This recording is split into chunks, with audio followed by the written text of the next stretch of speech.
Welcome back. আশা করছি আপনারা সকলে ভালো আছেন। তো আজকে এই ভিডিওতে দেখাবো নতুন স্টাইলে এই ধরনের আর্জেন্টিনার জার্সি দিয়ে কিভাবে এই ধরনের ফটোগুলো তৈরি করতে পারবেন। যেটা অবশ্যই সম্পূর্ণ ভিডিওটি কন্টিনিউ করতে হবে।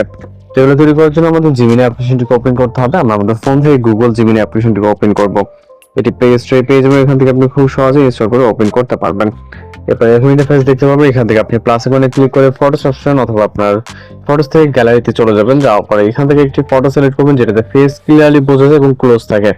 এরকম একটি ছবি সিলেক্ট করে জাস্ট এটাকে অ্যাড করবেন। ওকে, অ্যাড করার পর এখানে আমাদের একটি প্রম্পট অ্যাড করতে হবে। প্রম্পটটি আপনার ভিডিওর ডেসক্রিপশন বক্সে পেয়ে যাবেন। এখন যে ভিডিওটি দেখতে পাচ্ছেন এটার ডেসক্রিপশন বক্সটি চেক দিবেন। দেওয়ার পরে এখানে দেখতে পাবেন একটি প্রম্পট দেওয়া থাকবে। এই প্রম্পটটি এখানে যতটুকু আছে জাস্ট ততটুকু আপনাকে এখানে কপি করতে হবে। ওকে, সম্পূর্ণ প্রম্পটটিকে কপি করার পর আমরা চলে যাবো হচ্ছে জিমিনি অ্যাপ্লিকেশনে যেখানে ছিলাম। এবার এখানে আসার পর টেক্সট বক্সে জাস্ট এটাকে আমরা পেস্ট করব।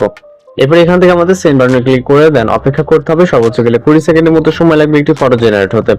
নরমাল একটি ছবি আপনারা দেখতে পাচ্ছেন আমাদের রেফারেন্স পিকচার এবং প্রম্পট জাস্ট ইমেজটি জেনারেট হওয়ার জন্য প্রসেসিং হচ্ছে।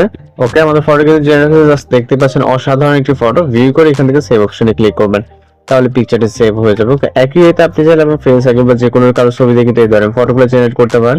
আর কোন টিমের ফটো এডিটিং চান সেটা আমাদেরকে জানাবেন, আমরা ওই টাইপের ফটো এডিটিংটা আপনারা ট্রাই করবো। তো জাস্ট আপনি আপনার মতো করে ফটোটিকে জেনারেট করবেন। তো দেখা হচ্ছে নতুন কোনো ভিডিওতে। ভালো থাকবেন, সুস্থ থাকবেন।